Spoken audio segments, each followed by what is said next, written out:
জান্নাতে যেতে চাই, আপনাদেরকেও জান্নাতে নেওয়ার পরামর্শ দিতে আসছি, আঘাত করতে আসি নাই, বুকে লাগাবার জন্য আসছি, লাথি দিতে আসি নাই। বুঝের মাধ্যমে কথা বলছি, হৃদয় থেকে সর্বোচ্চ মহব্বত নিয়ে।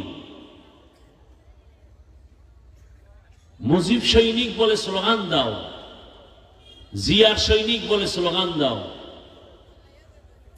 ফলাফল কি লাভ ক্ষতি সেটা তুমি আর তোমার খোদা বুঝবা। প্রশ্ন আমার, তুমি মুসলমান হিসেবে একটা দিনও কি তুমি স্লোগান দিছ আমি রসুলের সৈনিক? নেতার বিরুদ্ধে কথা বললে লাঠি মিছিল করো,